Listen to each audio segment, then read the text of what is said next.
안녕하세요. 서차원의 신앙 일침 시간입니다. 오늘도 시청해 주시는 여러분들에게 하나님의 은혜와 평강이 풍성하기를 기원합니다. 그동안 한동안 뜸했던 것 때문에 시청자 여러분들이 매우 궁금해했을 것입니다.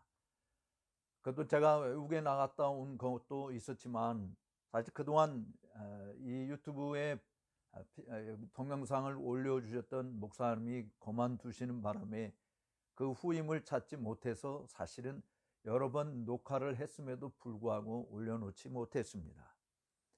이제 다시 여러분들을 찾아뵙는 시간을 갖게 되어서 감사하고요.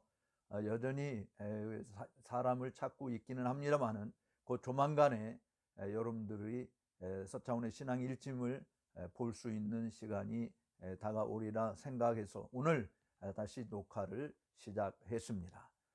오늘 우리가 함께 생각해 보려고 하는 것은 최근에 우리 한국 사회뿐만 아니라 전 세계 모든 사람들에게 매우 호기심 갖게 하고 또 정말 유용하다고 이야기하는 챗 GPT 이야기를 해보려고 합니다.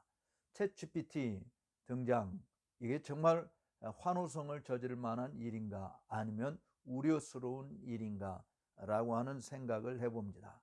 며칠 전에 개혁 포럼에서 이 주제로 이 심포지움을 가진 것이 있었습니다.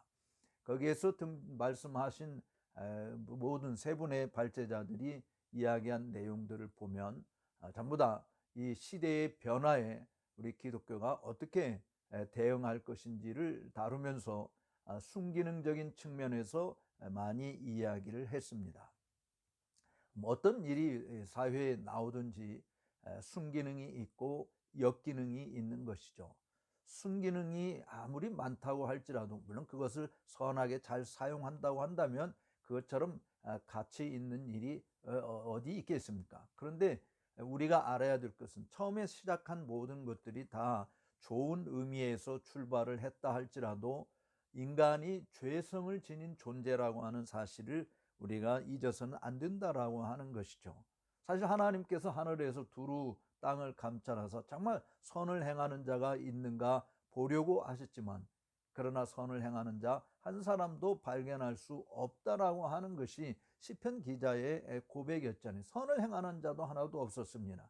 로마서 3장에서 우리들이 인간 타락한 인생의 모습을 그려주고 있는데도 보면 의인은 없나니 한 사람도 없다. 하나님을 찾는 자도 없고 하나님을 알면서도 사실은 하나님께 영광을 돌리고자 하는 자들도 없는 그런 시대에 우리가 살고 있는데 이 세상에서 사람들이 좋은 것 발명했다고 해서 내놓는 모든 것들을 보게 되어지면 그 모든 발명품들이 인간의 삶에 굉장히 편리하고 유익을 가져다 주는 발명품들인 것은 틀림없죠. 그렇지만 그것을 악하게 사용하는 사람들이 있지 않습니까? 학교 공부 좋은 거 아닌가요? 돈 많이 있는 거 좋은 거 아닌가요? 그런데 사실은 좋은 머리를 가지고 정말 일반 평범한 사람들이 생각할 수 없는 상상을 초월하는 범죄 행각을 벌이는 사람들이 있는가 하면 돈 정말 유용한 거 아닙니까? 돈 없이 살 수 있는 사람이 얼마나 되겠어요? 모두가 다 돈 하는 세상에 살고 있지 않습니까? 근데 그 돈으로 얼마나 흉폭한 일들을 저지르고 있는가라고 하는 것은 보는 거죠. 그러니까 좋은 것은 우리가 좋은 측면에서 사용하는 것이 분명합니다. 바로 이 챗GPT도 우리가 좋은 기능을 잘 활용한다고 한다면 우리의 삶에 획기적인 변화를 일으키는 데 유용한 도구인 것은 분명합니다.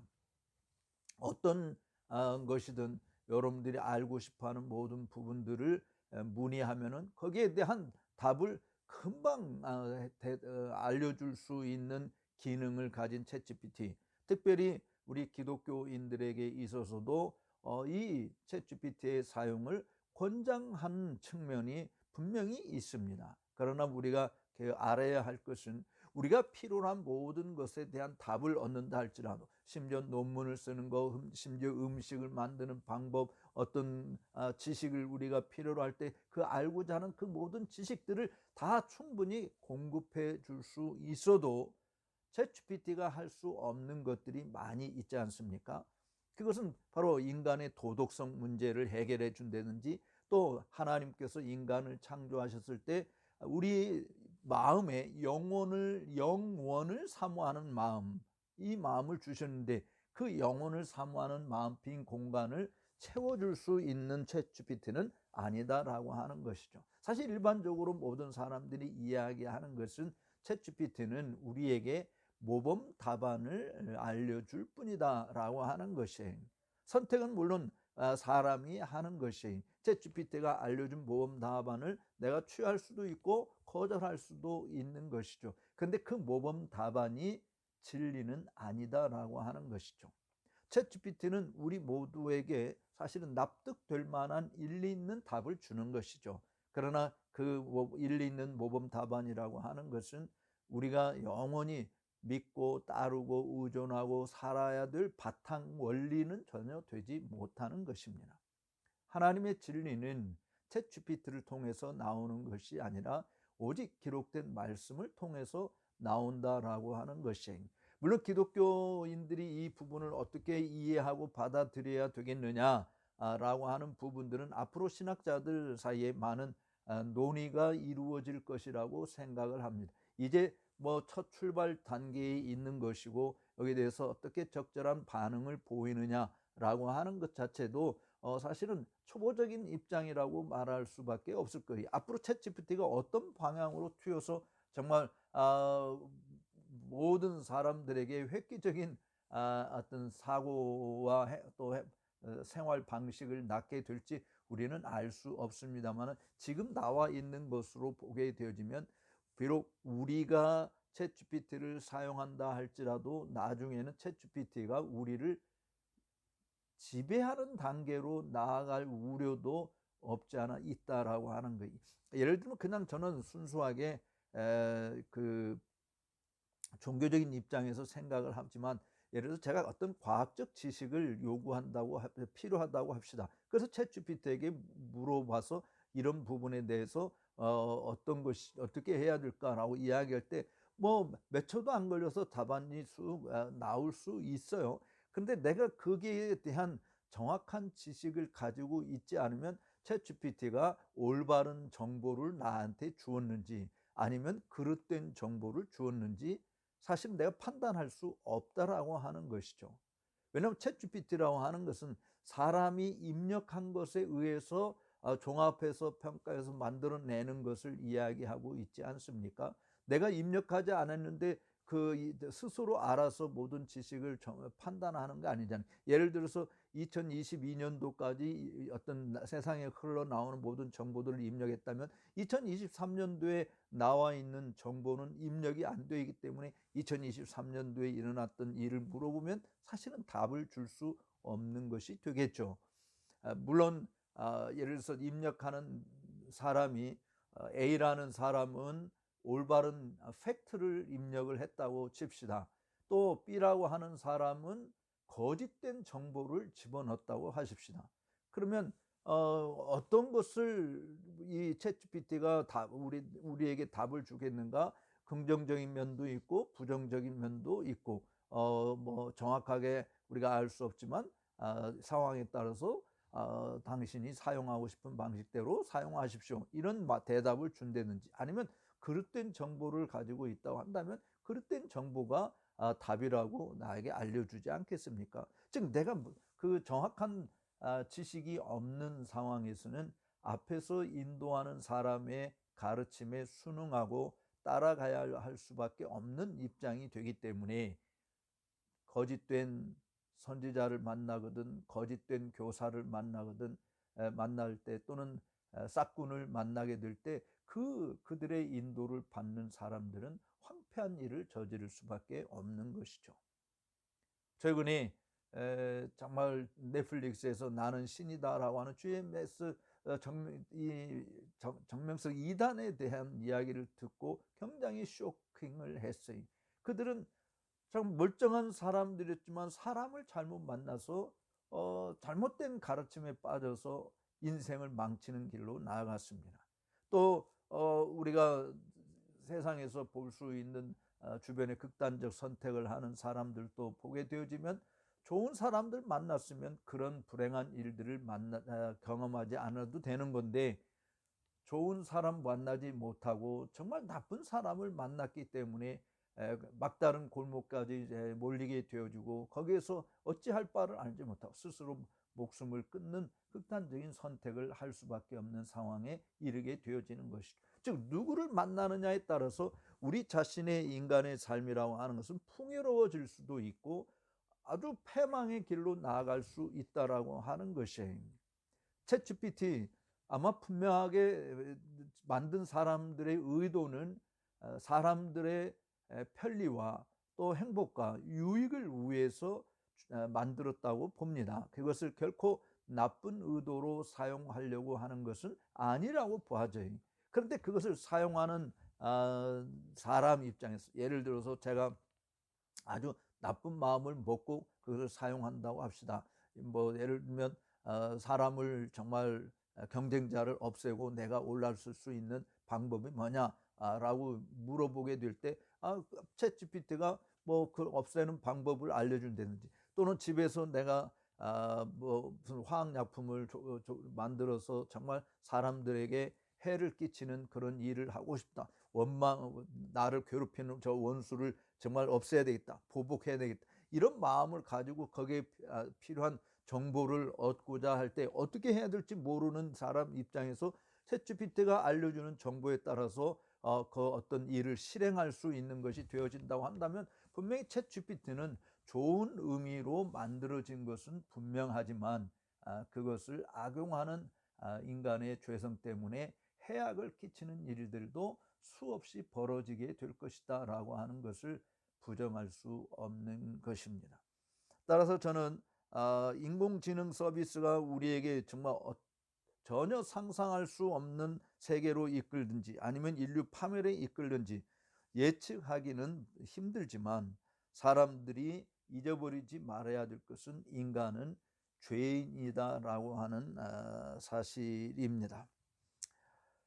누가 미래를 지배할 거냐? 아마 어떤 의미에서 챗GPT 같은 이 인공지능 기술을 잘 활용하는 사람이 그런 것을 활용하지 못하는 사람에 비하면 훨씬 이점을 차지하고 벌써 앞서 나가는 그런 길로 나아갈 것입니다. 그러나 사실은 인간을 지배하는 요소들은 지금까지 역사가 보여주듯이 과거 역사를 지배하는 것, 사람이 사실은 현재 또는 미래의 사회를 지배할 수 있는 발판이 된다라고 하는 것도 부정하지 않는 학자들의 의견인 것이죠. 따라서 과거 역사를 정확하게 알면 그 과거는 과거의 이 축제가 현재를 이루는 것이고, 현재의 축제가 미래를 이루는 것이 되기 때문에 과거에 일어난 것들을 토대로 해서, 역사는 사실은 해 아래 새 것이 없는 늘 수레바퀴와 같이 반복되어서 굴러간다라고 이야기하지 않습니까? 우리가 그 과거의 역사에서 배우고 다시는 시행착오를 겪지 않아도 되는 보다 나은 사회로 나갈 수 있게 되어지는 것이죠. 즉 우리가 챗GPT를 잘 활용하는 사람이 미래를 지배하는 것이 아니라 사실은 인간이 결국은 지배하는 것인데, 왜냐하면 챗GPT 자체는 인간처럼 모든 것을 판단하고 결정을 내릴 수 있는 도덕적 감정, 이런 것이 들어있지 않지 않습니까? 영적인 감정이라고 하는 것이 들어있지 않지 않습니까? 따라서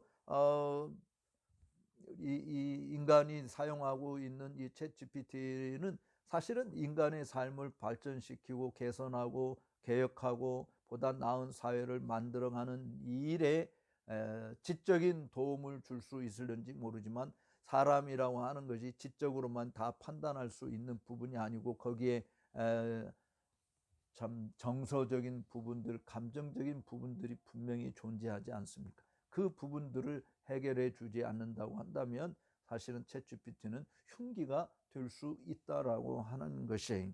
어쨌든 이 챗GPT에 대해서 최근에 나온 기사들을 보게 되어지면, 연세대학교 철학과 교수인 조대호 교수는 이렇게 이야기했어요. 챗GPT가 가장 대답하기 힘든 질문이 뭘까라고 하는 이 질문을 던졌는데, 챗GPT의 대답은 이렇습니다. 챗GPT가 가장 대답하기 힘든 질문은 일반적으로 기계학습 모델의 한계와 관련된 질문입니다. 예를 들어 챗GPT는 주어진 문맥과 데이터를 기반으로 답변을 생성하는데 그렇다고 해서 질문에 대한 깊은 이해와 지식을 가지고 있지는 않습니다. 따라서 복잡하거나 철학적인 문제, 인간의 감정이나 도덕적 판단 등과 같이 인간의 주관적인 판단이 필요한 문제에 대해서는 챗GPT가 적절한 대답을 제공하기 어렵습니다. 이런 답변을 줬다는 거예요. 그래서 조대우 교수는 감정이나 도덕적 판단 없이 인간은 살 수 없기 때문에 AI 기술이 발달하면 발달할수록 인간의 인간됨을 위한 교육, 인간만이 해야 하고 할 수 있는 일을 잘할 수 있게 하는 교육이 더욱더 필요해진다라고 말하고 있어요. 그렇다고 한다면 그 답은 뭐겠습니까? 저는 인간이 인간다운 일을 할 수 있게 하고 인간됨을 만들어 줄 수 있는 방편은 사실은 성경이라고밖에는 대답을 할 수 없습니다. 성경만이 사람을 원래 지으신 하나님의 형상대로 지음받은 인간이 될 수 있는 것이고, 그리고 인간다운 일을 하도록 격려하고 도와주는 것이 된다고 보는 것이죠. 그러니까 챗GPT가 할 수 없는 이 일, 어떤 의미에서 지금 더 정말 종교의 필요성이 더 크게 부각될 수밖에 없다라고 하는 것이 기독교의 필요성입니다. 특별히 다른 종교보다도 바로 생명의 종교인 기독교의 필요성이 더 중요한 거예요. 그렇기 때문에 기독교의 진리를 전하는 목사들은 물론 설교 준비에 챗GPT의 도움을 받을 수 있고, 성경 연구에 또 논문을 쓰는 일에 어떤 주제를 주제에 관한 글들을 준비하는 일에 많은 도움을 받을 수 있겠지만, 그러나 심령을 변화시켜서 정말 하나님 그리스도의 형상을 본받는 새로운 피조물이 되게 하는 이 일은 챗GPT는 결코 감당할 수 없고, 또 인간의 도덕적인 수준을 끌어올리는 일에 또 정말 이 감정이나 정서가 메마른 냉랭한 그런 기계적인 삶을 살아가는 것이 아니라 진짜 인간다운 삶을 살아가게 하는 그 일은 오직 성삼위 하나님을 경외하고 그분이 우리에게 주신 기록된 말씀을 조차 사랑하는 것밖에는 없다라고 하는 것이죠. 그리스도의 종으로서 살게 하는 교육, 하나님의 영광을 위하여 살게 하는 도덕적이고 영적인 교육, 그리스도의 장성한 분량에 이르게 하는 교육은 바로 연약한 자를 들어서 강한 자를 부끄럽게 하고, 지혜 없는 자를 들어서 지혜 있는 자를 부끄럽게 하고, 없는 자를 들어서 있는 자를 부끄럽게 하시는 하나님의 이 역설, 정말 파라독스가 필요한 시대이다. 사실 하나님은 지혜 있는 자에게 지혜를 자랑하지 말라 그랬잖아요. 그러니까 챗GPT의 효능 그거 자랑하지 말라. 용맹한 자는 자기 용맹도 자랑하지 말라. 하나님을 아는 거고, 하나님이 정의와 공의를 이 땅에 행하는 분이심을 아는 것이다라고 이야기하고 있지 않습니까? 바로 우리들이 기억해야 될 부분은 바로 이런 부분이라고 생각을 해. 기계는 어쨌든 사람들이 만들어낸 수공물입니다. 세계의 언어학자이자 미국 좌파 지식계의 대부인 노엄 쫌스키는 MIT 교수인데, 매사추세츠 공대의 교수인데, 챗GPT 같은 대화 생성형 인공지능 열풍에 대해서 현 인류의 인지 언어 기능에 한참 못 미칠 뿐 아니라 도덕성을 결여하고 있다며 사이비 과학이라고 비판을 했어요. 사이비 종교가 세상을 어지럽게 하듯 사이비 과학이 세상을 혼란케 할 것입니다. 챗GPT는 분명히 좋은 점이 있어요. 그것을 우리가 잘 활용한다고 한다면 보다 나은 삶을 만들어내는데 기여할 수 있다고 보아져요. 그러나 오직 진리만이 인간의 죄성을 잠재우고 하나님이 원하시는 빛의 자녀들로서 모든 착함과 의로움과 진실함의 열매를 맺을 수 있다고 봅니다. 서청원의 신앙일침 오늘 시청해 주신 여러분들께 감사를 드립니다. 너희는 이 세대를 본받지 말고 하나님의 기뻐하시고 온전하시고 참으로 하나님의 선하신 뜻이 무엇인지 잘 분별해서 그 뜻대로 행하는 시청자 여러분들이 되시기를 진심으로 축복합니다. 시청해 주셔서 감사합니다. 나가시기 전에 좋아요, 구독하지 않으신 분들은 구독 버튼을 눌러주시면 감사하겠습니다. 다음 시간에 뵙도록 하겠습니다.